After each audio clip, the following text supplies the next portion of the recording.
السلام علیکم ورحمۃ اللہ وبرکاتہ۔ نصیحت و حکمت۔ بہلول نے حضرت جنید بغدادی سے پوچھا، شیخ صاحب کھانے کے آداب جانتے ہیں؟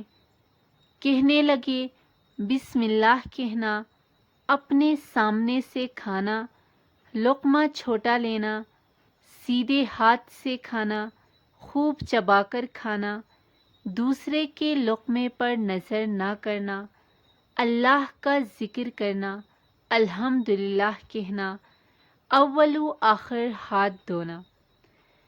بہلول نے کہا، لوگوں کے مرشد ہو اور کھانے کے آداب نہیں جانتے۔ اپنے دامن کو جاڑا اور وہاں سے اٹھ کر آگے چل دیے۔ شیخ صاحب بھی پیچھے چل دیے۔ مریدوں نے اصرار کیا، سرکار وہ دیوانہ ہے، لیکن شیخ صاحب پھر وہاں پہنچے، پھر سلام کیا۔ بہلول نے سلام کا جواب دیا اور پھر پوچھا، کون ہو؟ کیا جنید بغدادی جو کھانے کے آداب نہیں جانتا؟ بہلول نے پوچھا، اچھا بولنے کے آداب تو جانتے ہوں گے؟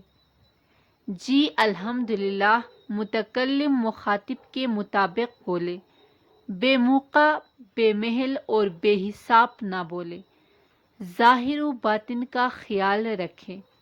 بہلول نے کہا، کھانا تو کھانا، آپ بولنے کے آداب بھی نہیں جانتے۔ بہلول نے پھر دامن جاڑا اور تھوڑا سا اور آگے چل کر بیٹھ گئے۔ شیخ صاحب پھر وہاں جا پہنچے، سلام کیا۔ بہلول نے سلام کا جواب دیا، پھر وہی سوال کیا، کون ہو؟ شیخ صاحب نے کہا، جنید بغدادی جو کھانے اور بولنے کے آداب نہیں جانتا۔ بہلول نے اچھا سونے کے آداب ہی بتا دے۔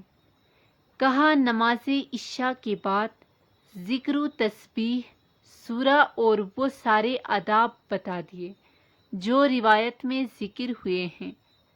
بہلول نے کہا، آپ یہ بھی نہیں جانتے؟ اٹھ کر آگے چلنا ہی چاہتے تھے کہ شیخ صاحب نے دامن پکڑ لیا اور کہا، جب میں نہیں جانتا تو بتانا آپ پر واجب ہے۔ بہلول نے کہا، جو آداب آپ بتا رہے ہیں وہ فارغ ہیں اور اصل کچھ اور ہیں۔ اصل یہ ہے کہ جو کھا رہے ہیں وہ حلال ہے یا حرام۔ لقمہ حرام کو جتنا بھی آداب سے کھاؤ گے وہ دل میں تاریکی ہی لائے گا، نور و ہدایت نہیں۔ شیخ صاحب نے کہا، جزاک اللہ۔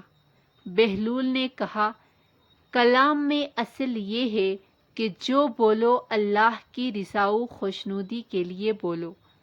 اگر کسی دنیاوی عرض کے لیے بولو گے یا بیہودہ بولو گے تو وہ وبال جان بن جائے گا۔